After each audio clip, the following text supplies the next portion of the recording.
The rapid emergence of the Huns on the historical stage radically transformed the political and military balance of the Eurasian steppes. Beginning in the mid-4th century, the Hunnic Empire expanded swiftly, becoming a major threat to local populations.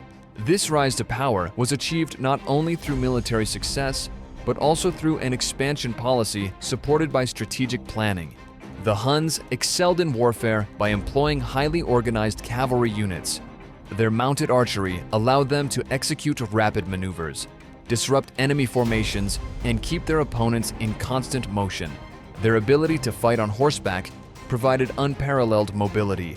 Each Hun warrior wielded a powerful, long-range bow, capable of inflicting significant damage on enemies from a distance, rendering both infantry and cavalry defenses ineffective. The Huns also employed fear-inducing tactics to break their enemies' morale. They wore animal pelts, such as bear and wolf skins, which struck fear into the hearts of those they attacked. Their swift and sudden assaults, scorched earth strategies, and creation of a savage image caused widespread panic in the regions they targeted. This approach often led to their enemies surrendering without even daring to fight. The Huns particularly aimed to seize the fertile pastures and agricultural lands north of the Black Sea. These areas were vital for sustaining their communities and strengthening their economic power. Controlling farmland also meant starving local populations, which was a strategic way to weaken resistance. They saw acquiring loot in the regions they conquered as a primary objective. Wealthy villages, cities, and trade routes were central to their expansion strategy. These spoils greatly contributed to the empire's enrichment and the strengthening of its military. The Huns exerted continuous pressure on the Germanic peoples, Goths, and other local populations, forcing them to migrate. These migration waves had a profound impact on Eastern Europe and even on the Western Roman Empire. The Hun strategy created a domino effect, triggering broader political and demographic changes. The Ostrogoths, despite having established a stronghold in their territories, were caught unprepared for the Huns' aggression. The Huns aimed to occupy the regions inhabited by the Ostrogoths and take control of these strategically important areas. Although the Ostrogoths tried to resist the Huns, they were powerless against the Huns' superior military tactics and swift assault strategies. Around 375, the Ostrogoths faced a major defeat at the hands of the Huns. During this period, the Huns were believed to have been led by Balamir. The Hunnic armies overthrew the Ostrogothic kingdom, forcing the Ostrogoths to abandon their lands. Following this defeat, some Ostrogothic groups came under Hunnic domination, while others migrated westward. This conflict is considered one of the starting points of the migration period in Europe.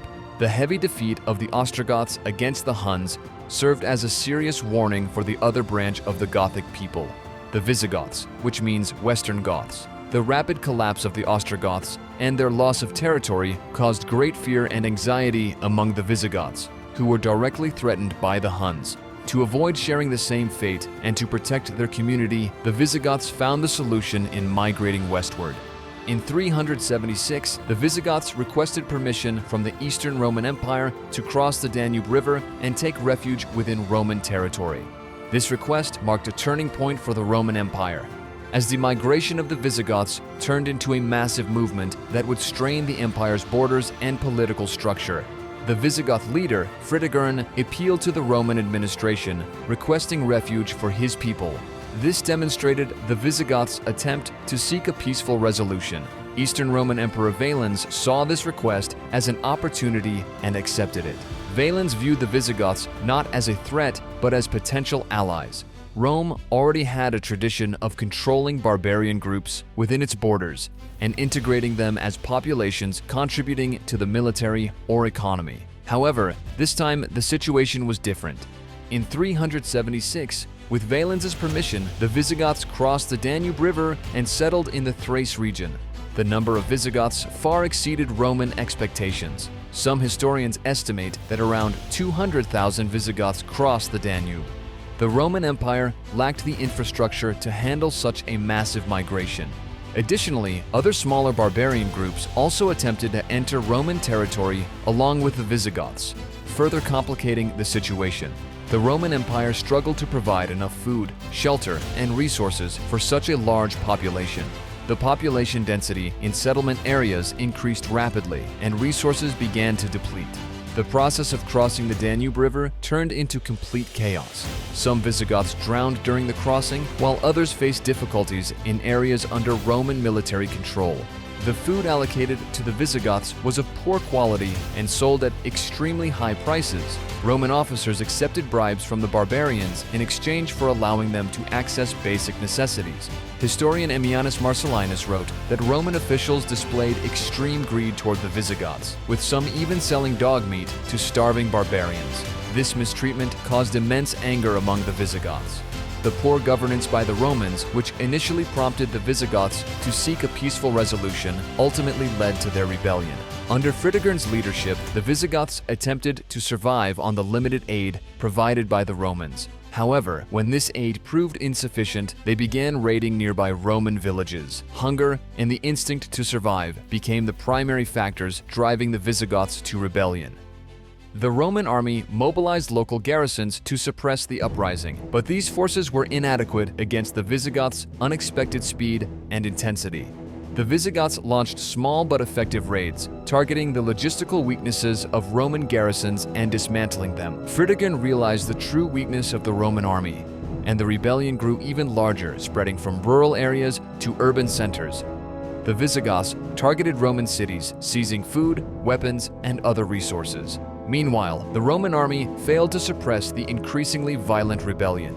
Eastern Roman Emperor Valens initially underestimated the strength and scale of the Visigoth rebellion. He dismissed the Visigoths' military capabilities and the unity of their people, viewing them as a mere barbarian group that could be easily subdued by the Roman army. However, this approach only intensified the Visigoths' organized resistance, pushing the situation beyond Rome's control. In response to the rebellion, Emperor Valens assembled a strong army to crush the Visigoths. However, Valens continued to underestimate the Visigoths' strength and chose to attack without sufficient preparation. He had requested reinforcements from Western Roman Emperor Gratian, who promised to send a strong army and had already set his forces in motion. Impatient with the slow progress of the Western Roman forces, Valens was eager to act. Confident in the numerical superiority of his own army, he sought a quick and decisive victory. Fritigern prepared his army strategically before the battle. He had observed that the Roman army had lost its former discipline and was disorganized, as evidenced by its inability to suppress earlier rebellions. Fritigern organized the Visigothic army with lightly armored and highly mobile cavalry units. This tactic was inspired by the Huns, whose lightly armored mounted forces had proven highly effective against heavily armored infantry. The two armies clashed near the city of Adrianople on August 9, 378. Valens, without waiting for reinforcements, decided to attack the Visigoth camp directly. However, this assault failed to break through the Visigoth defensive lines. The turning point of the battle came when the Visigoth cavalry, initially absent from the battlefield, caught the Roman army off guard. Fritigern had positioned his cavalry strategically away from the main battlefield. Later, the cavalry maneuvered around the Roman forces and launched a decisive attack. The Visigoth cavalry surrounded the Roman army from the rear and flanks, isolating it completely. The Roman soldiers, panicked and disorganized, attempted to retreat but found their escape routes blocked. This resulted in heavy losses. The battle ended with a decisive Visigoth victory, and Emperor Valens was killed on the battlefield. According to some accounts, Valens, wounded by the Visigoths, sought refuge in a hut where he was burned alive. The Battle of Adrianople was a complete disaster for the Roman Empire. A significant portion of the already weakened Roman army was destroyed in this battle, further diminishing the empire's military power and defensive capacity. The death of Valens and the army's defeat caused a severe morale collapse within Roman leadership. This battle shattered the perception of Rome as an invincible power. The Visigoths, bolstered by their victory at Adrianople, strengthened their position in Europe. Under Fritigern's leadership, this triumph established a permanent Visigoth presence in Roman territories. The Visigoths' further expansion into the heart of Europe also accelerated the decline and eventual fall of the Western Roman Empire. In this video, we discussed how the Goths, who came under the protection of Rome due to the pressure of the Huns, brought Rome to the brink of destruction. If you'd like to support our channel, don't forget to like and comment on our video. Your support means a lot to us.